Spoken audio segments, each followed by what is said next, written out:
Quantos estão felizes com Jesus nesta noite? Alegres pelo privilégio de estar aqui cultuando ao Senhor, que não quer perder nenhum momento sequer na presença de Deus, quer aproveitar todo momento para estar na presença do Senhor. Diga aleluia. Irmãos, nesta noite, nós vamos meditar um pouco na palavra de Deus.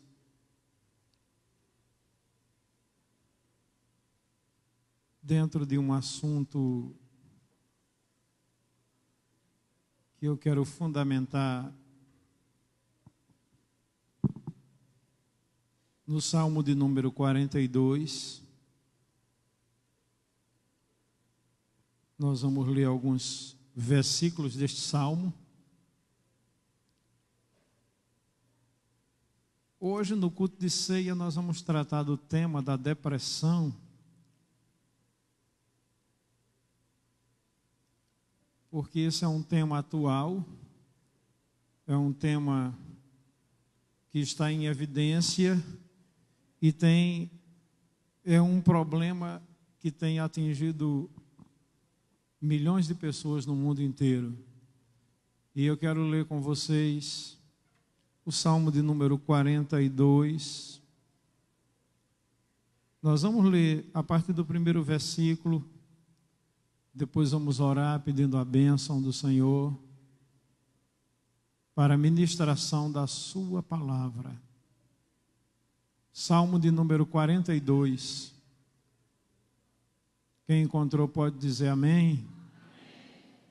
Como suspira a coça pelas correntes das águas, assim, ó Deus, suspira a minha alma.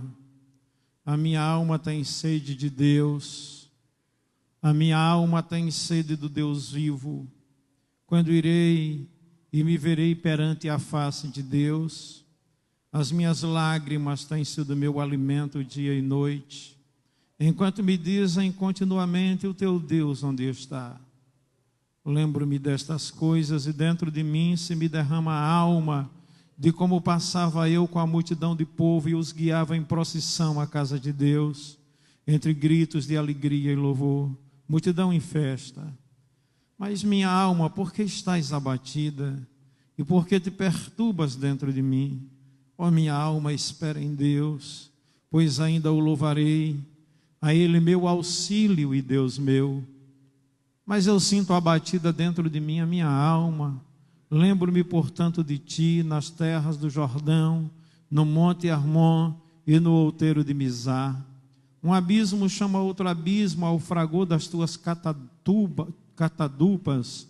Todas as tuas ondas e vagas passaram sobre mim.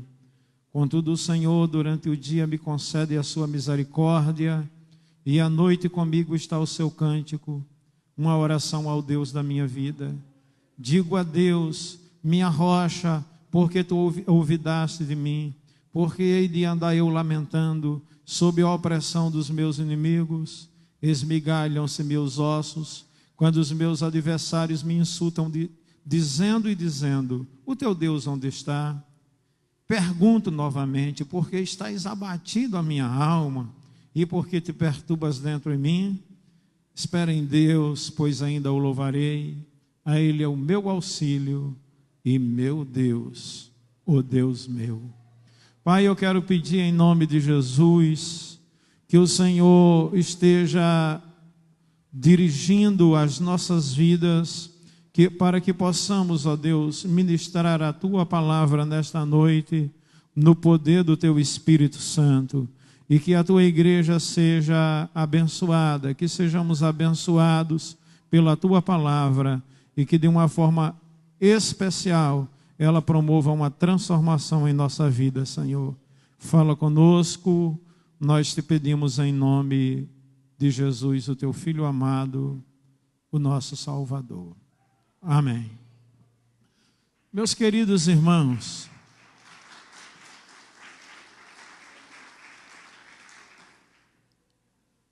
o mês de setembro, esse mês que nós já estamos partindo para o final, é o mês em que é realizada a campanha que procura trazer uma conscientização sobre a prevenção do suicídio.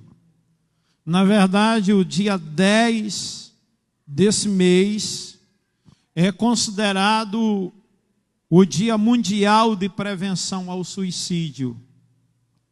Essa campanha, que é conhecida como Setembro Amarelo, ela foi criada, ela teve a sua origem aqui no Brasil no ano de 2015. Foi um trabalho criado, pensado pelo Centro de Valorização da Vida, o CVV, e também pelo Conselho Federal de Medicina e pela Associação Brasileira de Psiquiatria.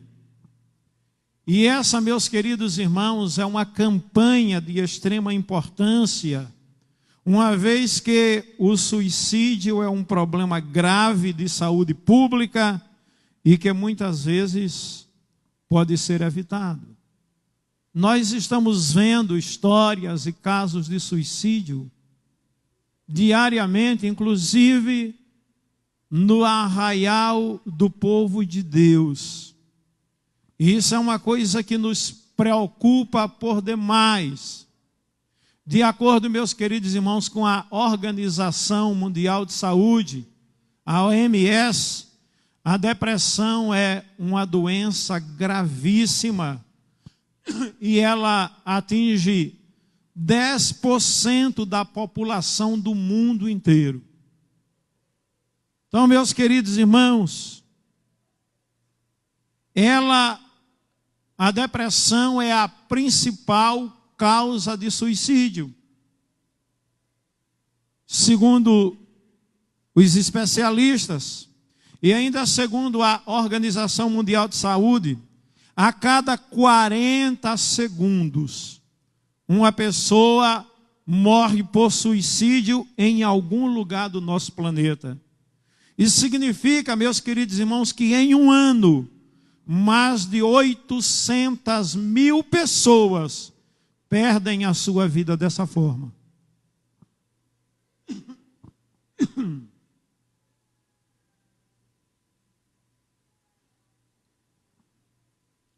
Obviamente que as causas do suicídio, elas são variadas.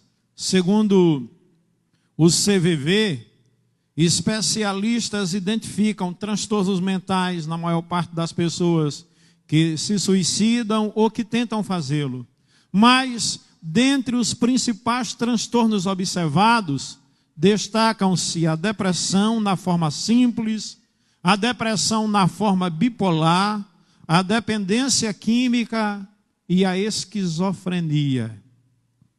Existe um escritor americano chamado Andrei Solomon.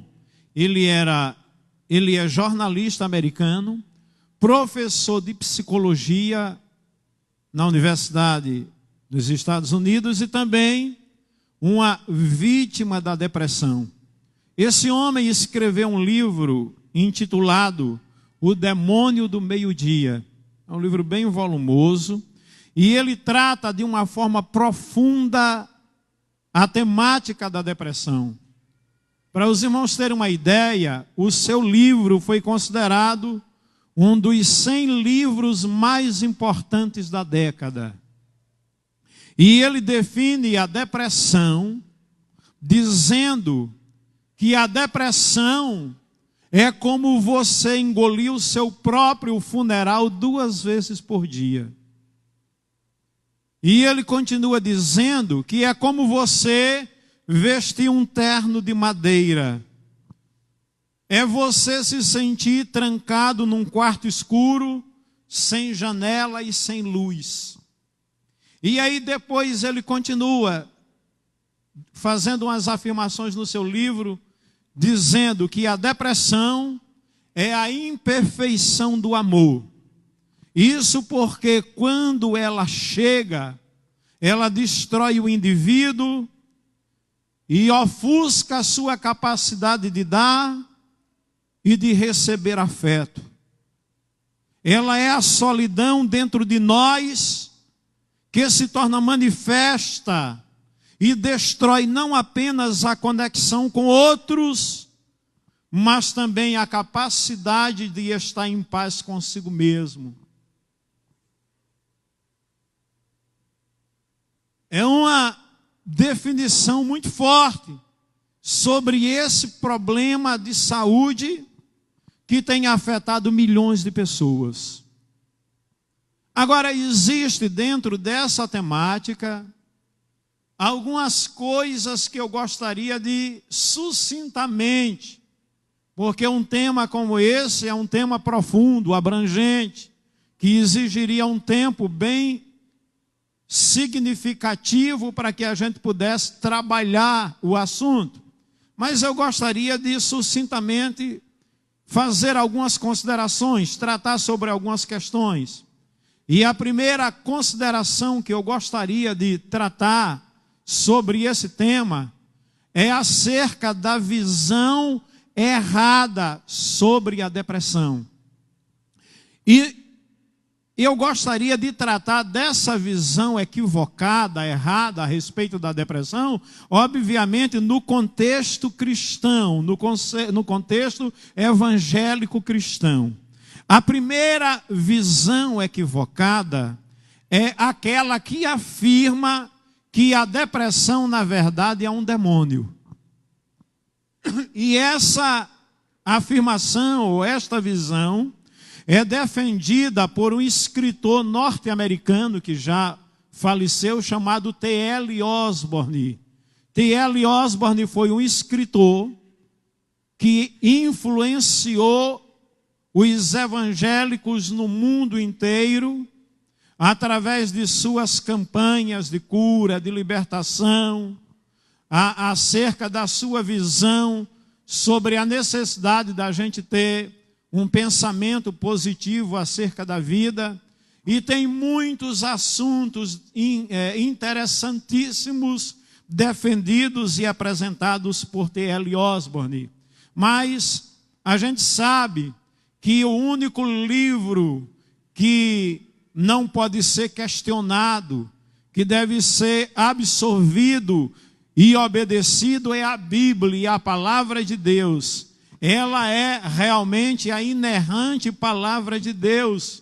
Mas outros livros que não foram inspirados pelo Espírito Santo, que não têm realmente a autenticidade, ou a atuação, ou a influência, ou a ação sobrenatural do Espírito Santo, pode e deve ser questionado.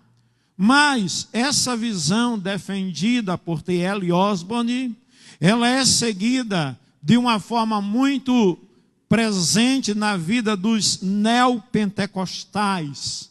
Esse grupo atribui aos demônios os efeitos e as manifestações da depressão.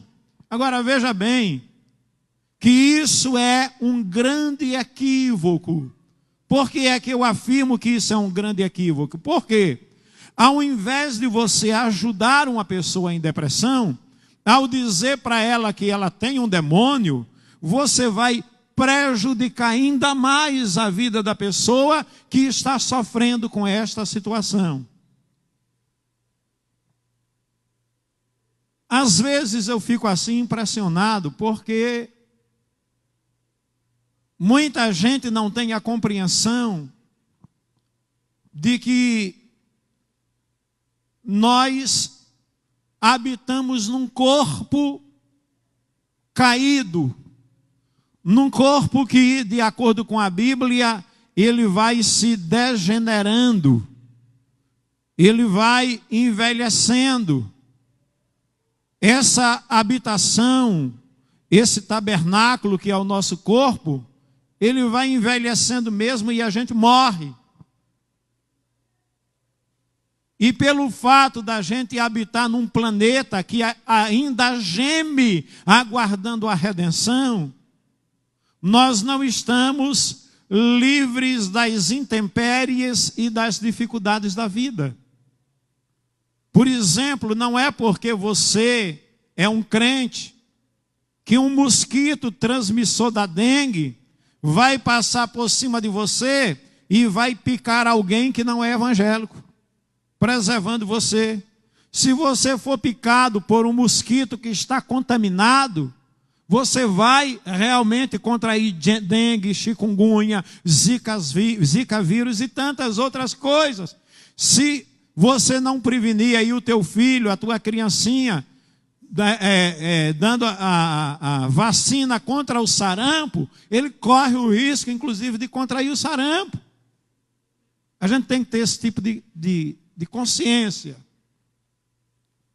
Mas, de uma forma geral, as pessoas aceitam numa boa de que alguém pode ter problema de estômago. Até o apóstolo Paulo recomenda a Timóteo a não usar apenas água, mas um pouco de vinho por causa do estômago e das frequentes enfermidades. O próprio Paulo parou na província da Galácia porque ele foi atingido por uma enfermidade. E assim por diante. O próprio Jesus disse que quem está bem de saúde não precisa de médico. Quem precisa de médico são os doentes. Então o próprio Jesus reconhece a importância da medicina em nosso tratamento. Então a gente aceita que a pessoa pode ter problema no estômago, pode ter problema nos rins, nos pulmões, mas quando tem algum problema no cérebro, porque o cérebro é o centro realmente de comando, e a pessoa com o cérebro alterado, vamos dizer assim, muita gente começa a atribuir a demônios, e que gera muitas vezes muita confusão no meio do povo de Deus. E aí começa a dizer que uma pessoa com depressão, na verdade, tem que passar por um processo de exorcização para que o demônio da depressão vá embora. Isso é uma visão equivocada. A segunda visão errada é aquela que diz que depressão é pecado. Que quem está com depressão é porque cometeu o pecado. E essa visão, ela é defendida pelo escritor norte-americano conservador chamado Jay Adams, escritor do livro O Conselheiro Capaz, Teologia Bíblica do Aconselhamento e outros livros onde ele defende o aconselhamento noutético, que aí é uma outra coisa para uma outra ocasião. Mas essa visão, que é um outro extremo, coloca também Marcos Damasceno um fardo extremamente pesado sobre a vítima da depressão. Ok, irmãos? Então, baseado nessas duas visões, que a meu ver parecem equivocadas, eu gostaria de fazer 3 afirmações importantes. A primeira afirmação que eu gostaria de fazer é que é necessário entender que o demônio pode sim provocar depressão, como ele pode provocar outros males na vida do ser humano. Então, um demônio, ele pode realmente atingir uma pessoa e levar a pessoa a um poço profundo, a um vale feio, a uma situação caótica. A segunda afirmação que eu gostaria de fazer é que o pecado também pode levar à depressão, como foi o caso de Davi, quando ele olhou para Betseba, a mulher de Urias, e a desejou em seu coração. E o que foi que ele fez? Ele utilizou de estratégias, aproveitou da sua posição e atraiu a mulher do seu soldado até a sua cama, até o seu leito, e teve relações ilícitas com ela. E ela engravidou. E ele fez de tudo para que Urias voltasse e ficasse com a sua mulher, para que ele pensasse que ela havia engravidado numa daquelas visitas que ele tinha feito, quando saíram da guerra e dormiram em casa. Mas Urias não aceitou. O que foi que ele fez? Ele mandou que Urias fosse morto. Pecou e escondeu o seu pecado. Mas quando você vai para o Salmo de número 32, você vai ver a situação que o salmista viveu. Salmo 32, versículo 3 a 5, ele diz: enquanto calei os meus pecados. E aí ele está se referindo aqui, especialmente àquela situação pecaminosa com Betseba, o assassinato de Urias. Foi o que aconteceu enquanto calei, enquanto eu escondi, enquanto eu fiquei quieto, enquanto eu escondi os meus pecados, envelheceram os meus ossos.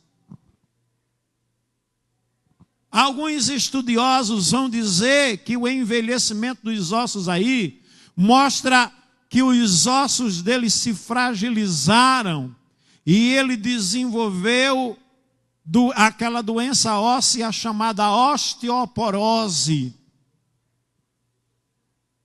E aí ele continua dizendo que os ossos envelheceram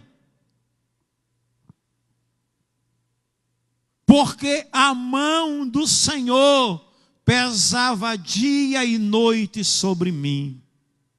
E aí ele diz que os seus gemidos eram constantes todos os dias. Aí ele termina dizendo: e o meu vigor se tornou em sequidão de estio.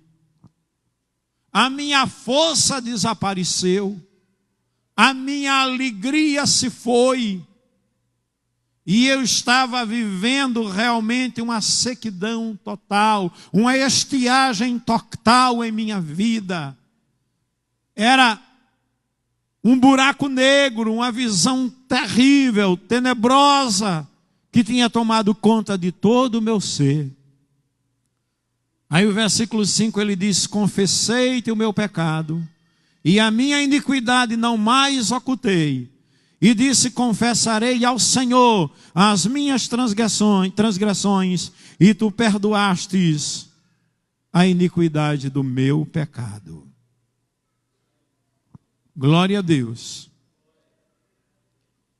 Essa é a segunda afirmação.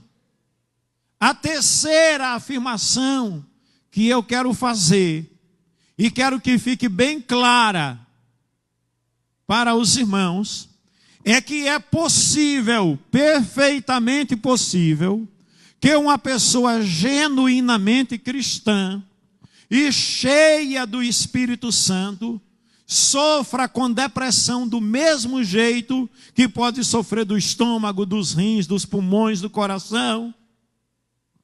Por quê? Porque a depressão é uma doença e, se não for tratada como tal, pode ser trágico para a pessoa que está enfrentando. Enquanto a igreja não tiver essa conscientização, a gente vai injustamente estigmatizar a vida das pessoas, prejudicando a vida das pessoas.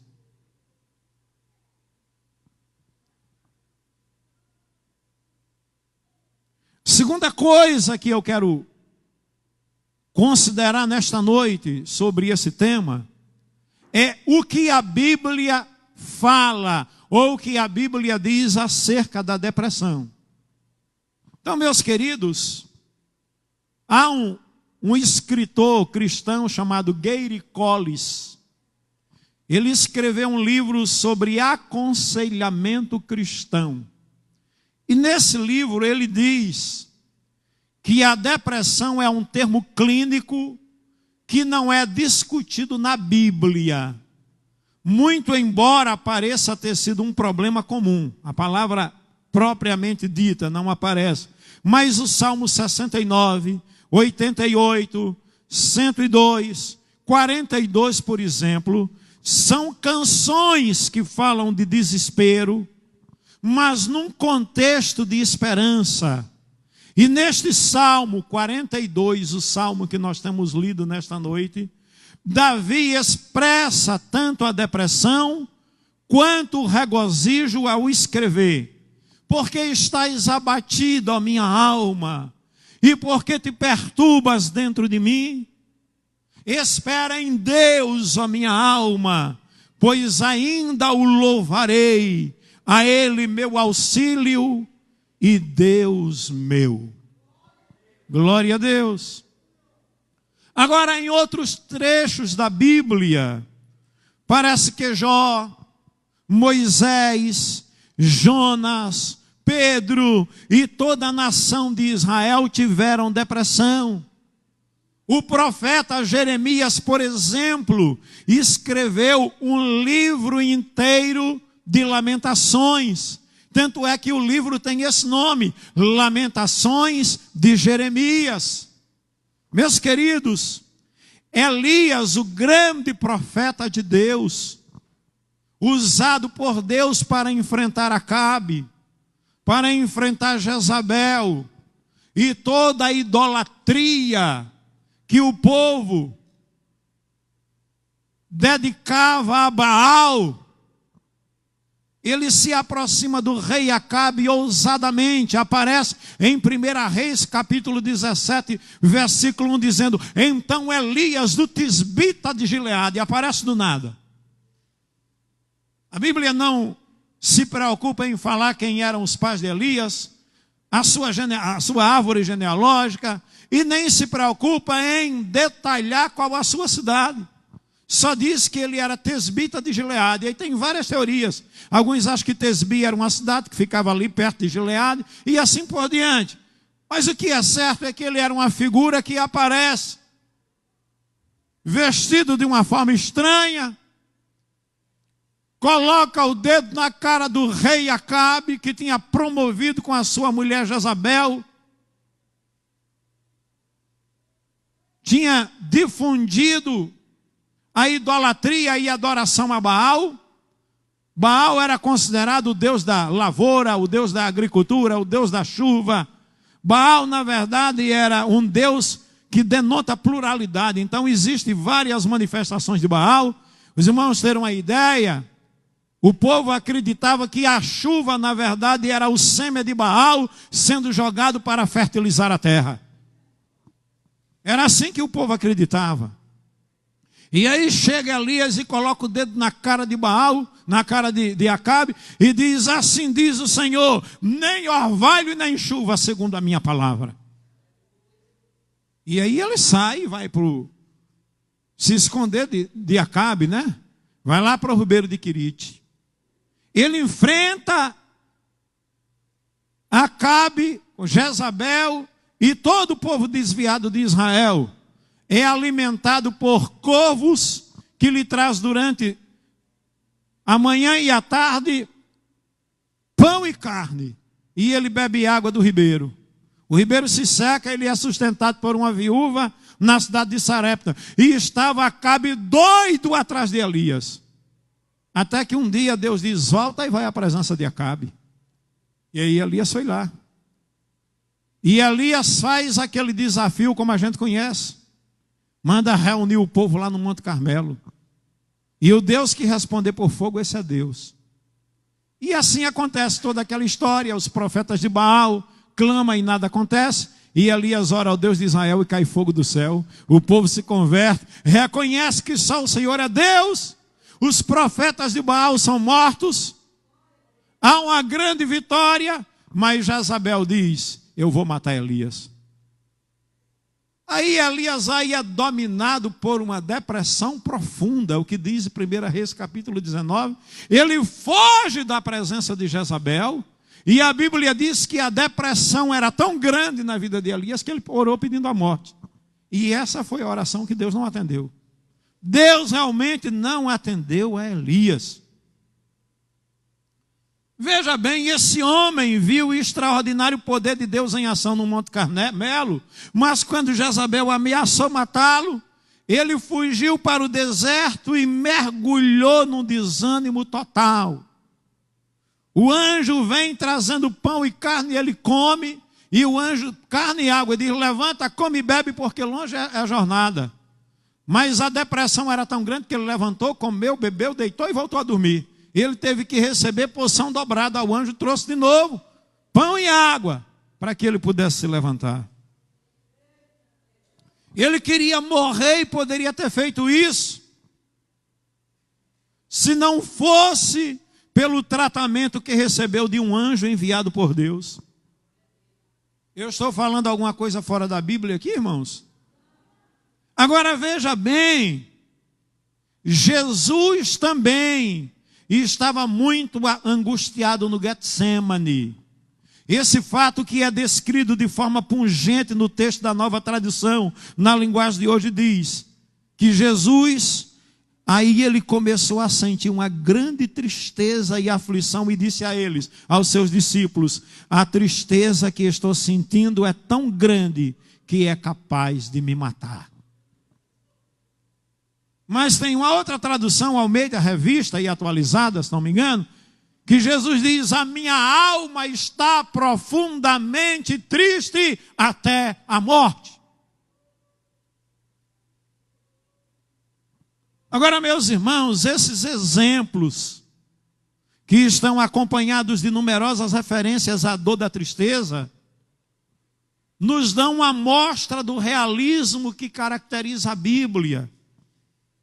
O desespero realístico é colocado em contraste com uma certa esperança. Todos os crentes que afundaram na depressão acabaram superando o problema e desfrutando de uma nova e duradoura alegria. A Bíblia não enfatiza tanto o desespero humano. Ela enfatiza a fé em Deus e a certeza de que gozaremos uma vida abundante no céu. E se não pudermos desfrutar dela na terra, essa vida abundante na terra, com certeza desfrutaremos na glória.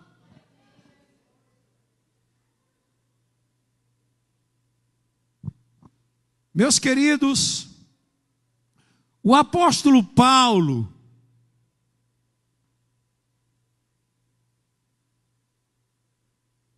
ele faz uma oração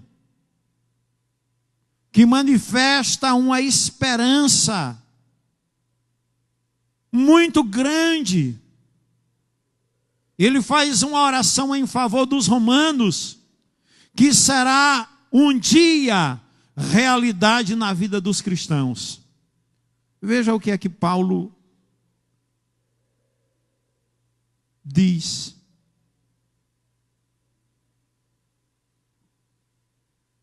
Aos romanos: e o Deus da esperança vos encha de todo gozo e paz no vosso crer, para que sejais ricos de esperança no poder do Espírito Santo. Vamos dar uma salva de palmas para Jesus.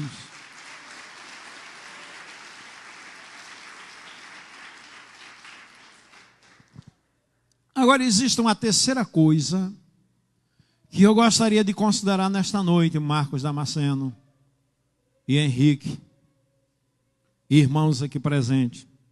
Gostaria de pensar um pouquinho nas causas da depressão.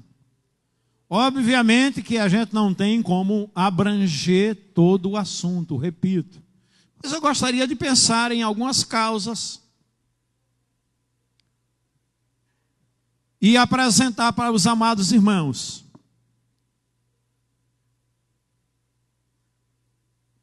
Primeiro, a depressão tem a ver com o fator genético. O doutor C.B. Nemeroff, ele faz parte da Faculdade de Medicina de Miami, um grande estudioso do assunto. Ele diz que na causa da depressão unipolar existe 40% de fatores genéticos.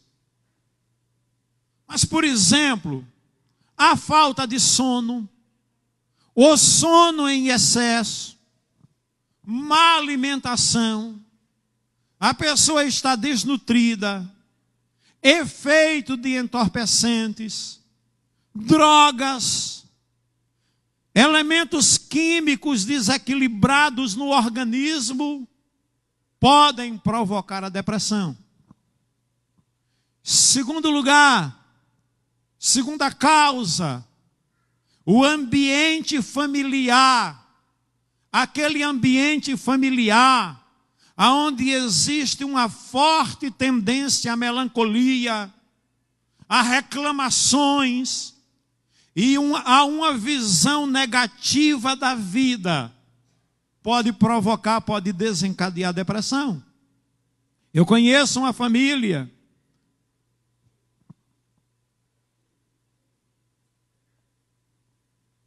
que se tornou vítima da depressão, provocada exatamente por esse ambiente familiar. Ela era uma mulher de bem com a vida, ela era uma mulher que conseguia enxergar a vida de uma forma positiva, que tentava tirar lições dos momentos difíceis da vida. Mas ela se casou com um homem extremamente depressivo. Um homem que só falava sobre enfermidades, sobre doenças, sobre problemas, sobre miséria. Um homem que muitas vezes se trancava no seu mundo, no seu quarto, e de repente não queria conversa e nem papo com ninguém.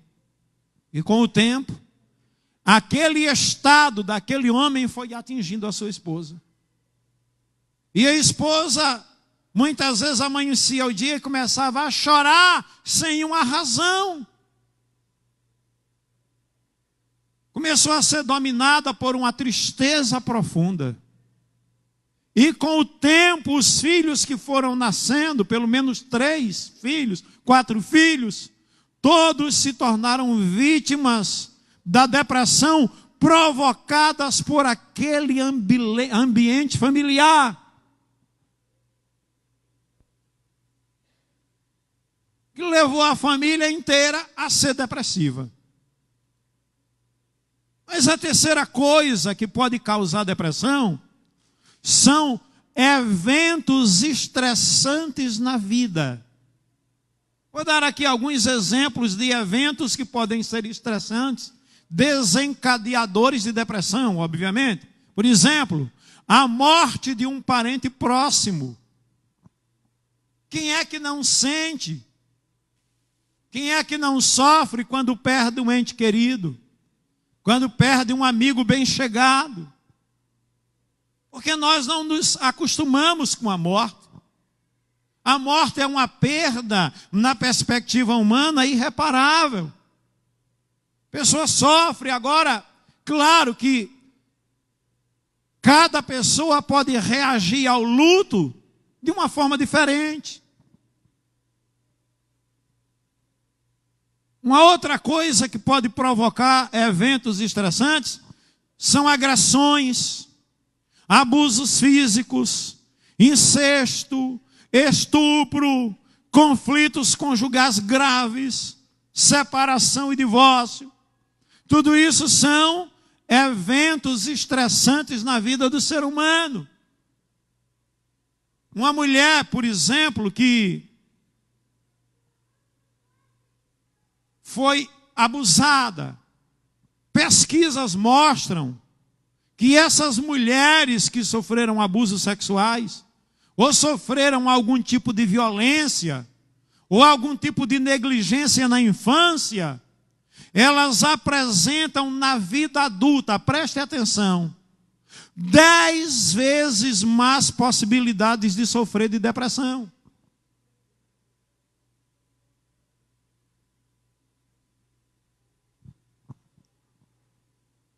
E isso é muito grave, isso é muito sério. Porque essa pessoa que sofreu esses abusos, essa violência, ela desenvolve uma baixa estima terrível. Tem uma imagem completamente distorcida de si. Se vê como uma pessoa sem valor. como um zero à esquerda. Deixa de acreditar na vida, perde o sentido e o prazer pela vida.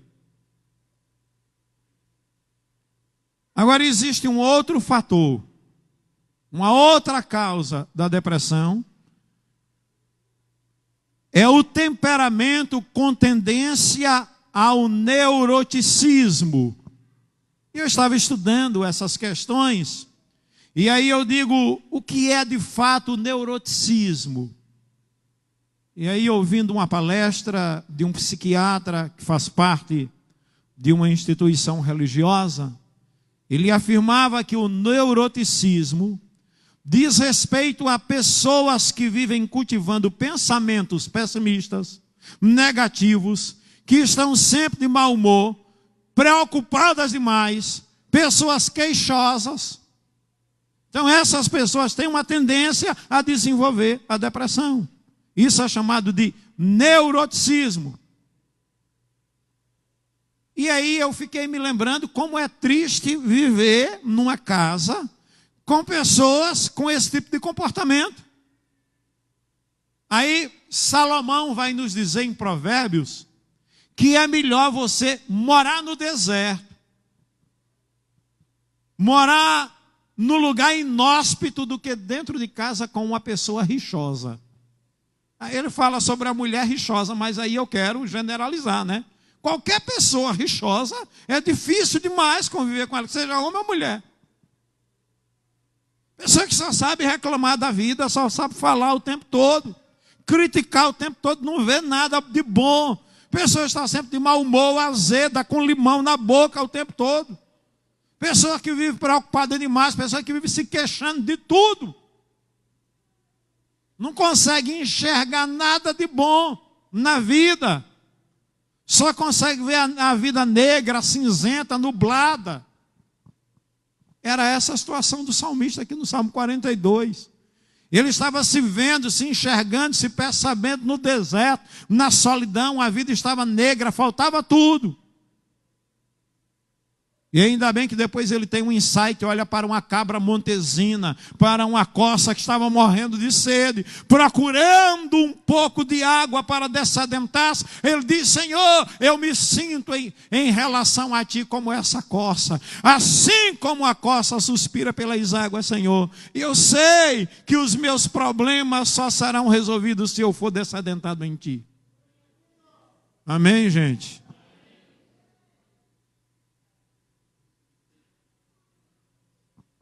Eu gostaria de apresentar apenas essas causas da depressão, porque o tempo não me permite aprofundar um pouco mais. Mas tem um quarto ponto, que é o quarto ponto que eu gostaria de apresentar, é como tratar a depressão. A gente não pode apenas apresentar o problema e tal, sem mostrar pelo menos um caminho. E aí vem essa questão, como libertar-se de situações emocionais deprimentes? Como escapar a uma cova sem fundo, que é a depressão? Como sair de um abismo escuro? Imagina, você já está no abismo escuro, como sair dele? Como se livrar de um conflito tirano? Aí o Andrei Salomão diz que existem 3 formas de tratar da depressão. 3 formas. A primeira é através do remédio. Os irmãos se lembram que quinta-feira eu estava pregando aqui, falando sobre 4 verdades fundamentais do cristianismo. E das 4 eu consegui falar sobre 2. Primeiro, que Jesus salva. Segundo, que Jesus cura. E quando eu falei sobre a questão da cura, eu falei que ele cura sobrenaturalmente, imediatamente, que ele cura sobrenaturalmente, gradativamente, e que ele cura sobrenaturalmente por meios naturais. Por meios naturais, utilizando-se dos medicamentos existentes no planeta Terra para o nosso bem. Então, primeira coisa, através do remédio. Quem é o responsável para receitar o medicamento? É o médico psiquiatra. Ele é o profissional responsável para receitar a medicação adequada. E qual é a medicação adequada? É aquela que dá certo. é aquela que é ministrada na dose certa. Mas aí a depressão tem um problema. É que você não vai descobrir a depressão por meio de uma tomografia computadorizada, por meio de uma ressonância magnética.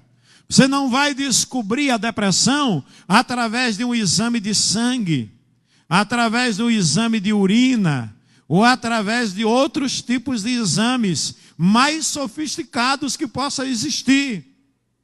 Então, quando uma pessoa quebra um braço, ele vai lá e tira um raio-x, e o médico atesta que o braço está quebrado. Então ele passa o medicamento certo, manda engessar o local em algumas situações, em algumas outras situações é um caso cirúrgico, mas a depressão, não existe assim um exame que venha dizer o problema está localizado na região tal do corpo humano. A gente sabe que é um problema, é uma enfermidade que precisa ser tratada, e o médico psiquiatra é a pessoa que tem autorização de medicar, de passar o remédio apropriado. O problema é que, inclusive, quando se fala em psiquiatra, já se imagina que psiquiatra é para doido. E não é. Realmente, ele atende pessoas com problemas mentais. Mas a depressão é um mal que tem atingido, conforme foi dito, milhões de pessoas que, sob o efeito apropriado da medicação, vai ter uma vida equilibrada e tranquila em relação a essa doença. Mas a segunda coisa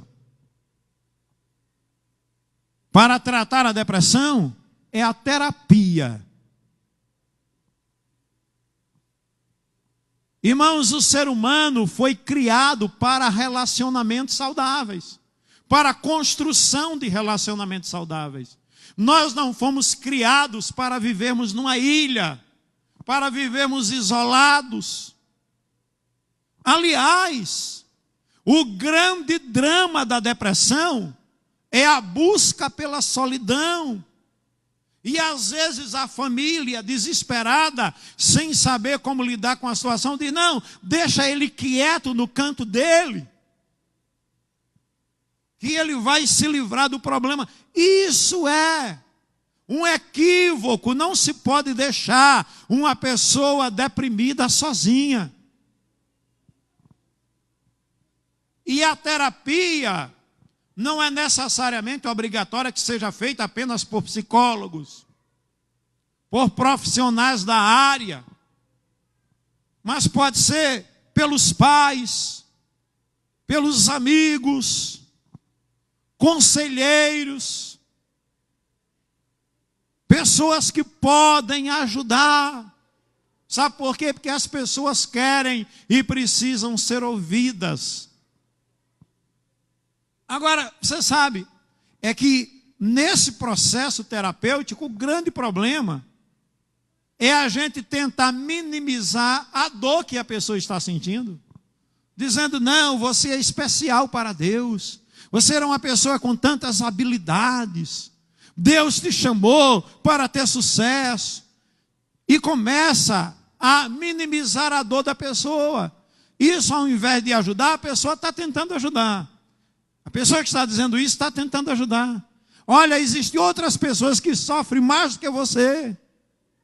Ao invés de ajudar, prejudica mais ainda a pessoa. Na terapia, o segredo é você emprestar o seu ouvido, é você emprestar os seus olhos, a sua atenção, colocar o coração naquilo que o deprimido está dizendo, e a pessoa perceber que você de fato está interessado nela, que você se interessa pela dor que ela está sentindo, pelo problema que ela está vivendo. Você pode dizer para ela: eu estou aqui com você, Eu estou entendendo aquilo que você está dizendo. Realmente deve ser muito difícil. Você não gostaria mais de falar sobre o assunto? De me dizer mais como é que você se sente acerca dessa questão? E vai trabalhando essa pessoa. E vai ministrando sobre ela como cristão a palavra de Deus.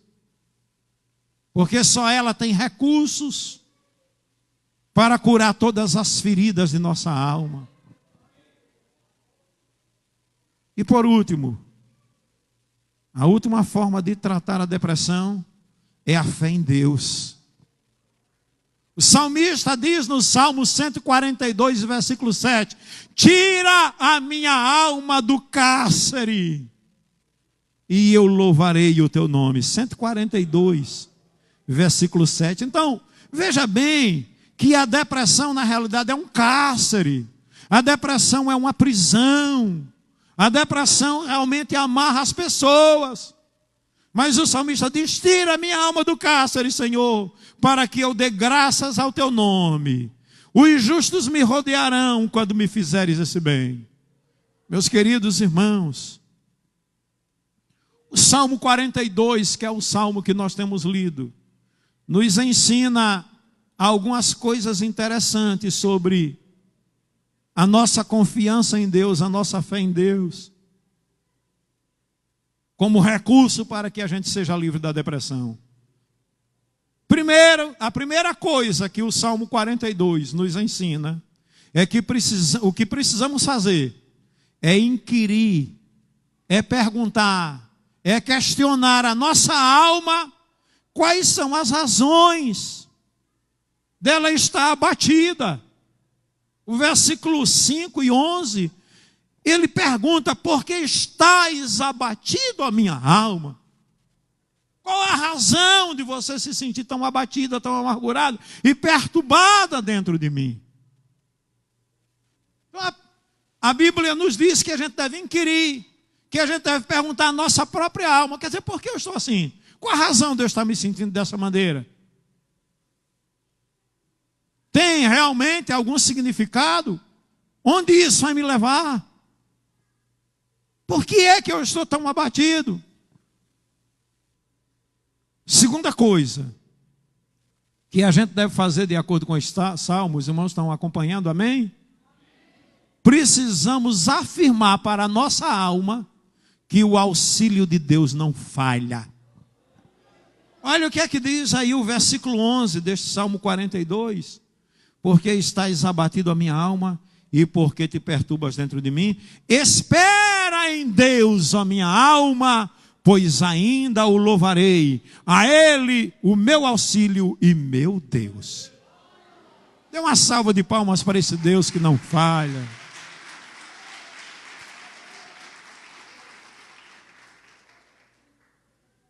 Então nós precisamos dizer-nos a nós mesmos que o auxílio de Deus vem, não demora. Ele diz, espera em Deus, pois ainda o louvarei.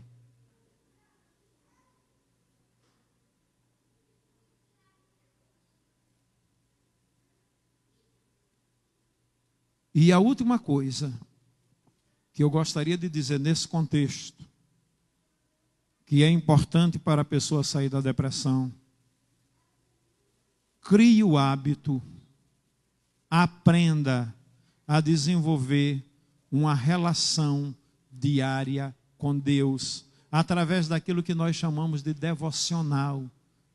Porque a devocional vai ser o alimento que vai te sustentar diariamente, por meio da leitura da palavra de Deus e por meio da oração.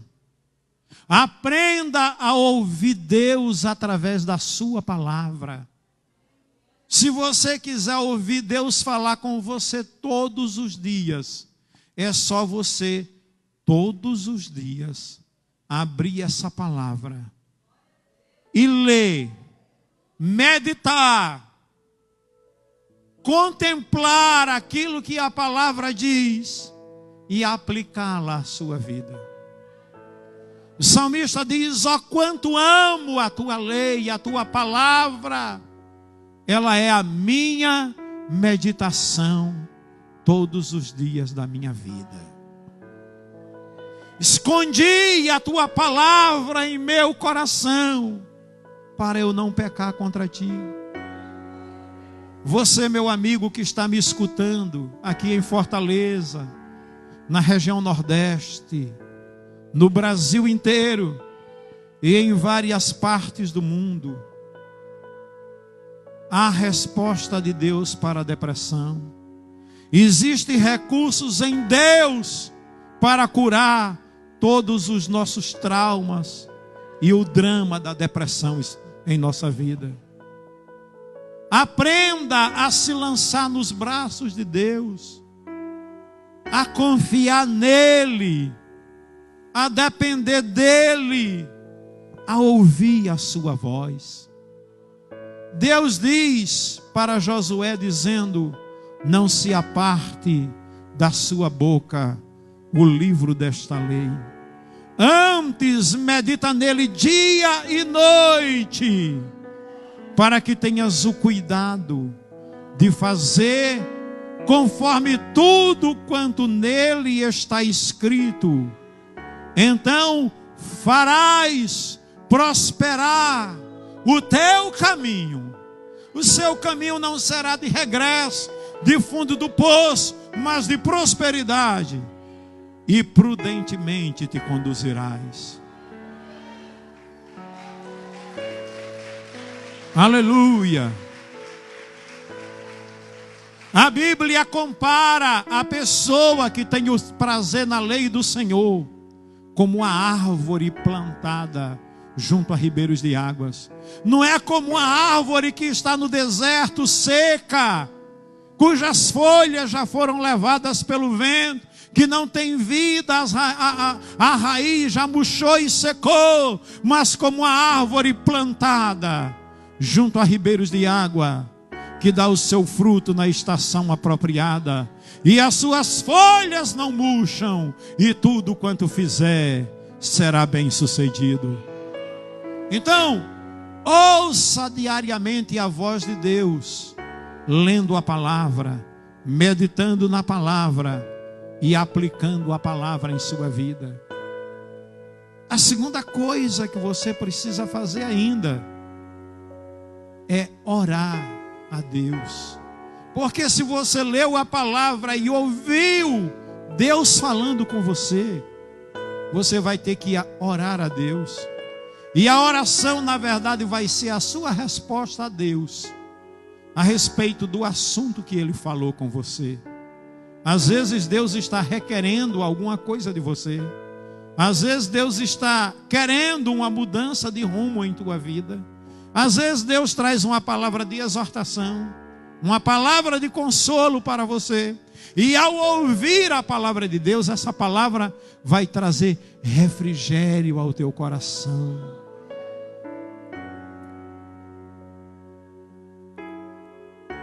Mesmo que muitas vezes ela seja até amarga, porque às vezes não é fácil, ela pode ser, às vezes é doce ao paladar, mas depois quando entra é amarga. Mas entenda que o amargor muitas vezes é curativo, é terapêutico. Problema de fígado, na maioria das vezes, pelo menos no meio natural, trata-se com chá amargo. Um bom chá de boldo, a folha do boldo brava, quanto mais amargo for, macela, mais vai trazer alívio. A palavra de Deus, ela traz cura.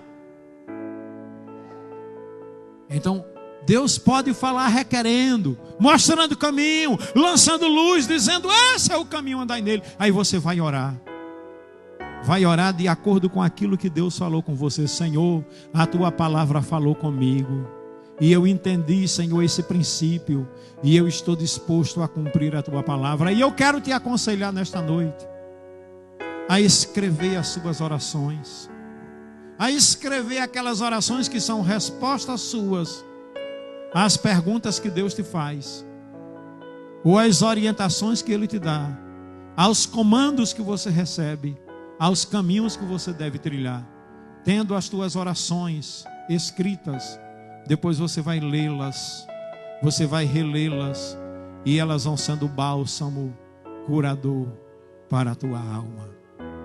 eu quero encerrar nesta noite essa palavra, dizendo para você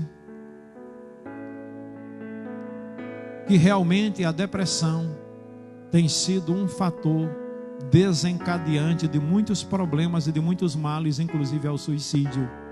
Mas eu quero que a igreja de Jesus saiba que aquele que venceu a morte tem um poder para te preservar em vida.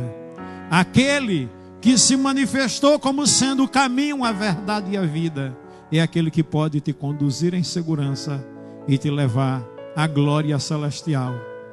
Descanse em Deus, aprenda a confiar em suas promessas e viva da melhor forma possível essa vida que Deus te deu como dom de sua graça. Que Deus te abençoe em nome de Jesus. Aleluia. Coloque-se de pé nesta hora, meu irmão, em nome de Jesus Cristo. Eu quero orar com os irmãos nesta noite, antes da gente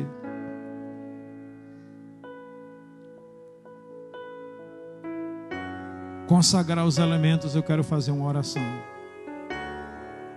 E eu quero que você feche os seus olhos agora. E eu quero que você peça ao Espírito Santo, que é consolador. Você tem que ter essa certeza. O Espírito Santo que se manifesta por meio da palavra é consolador. Consolador significa ajudador. É um outro significado para consolador.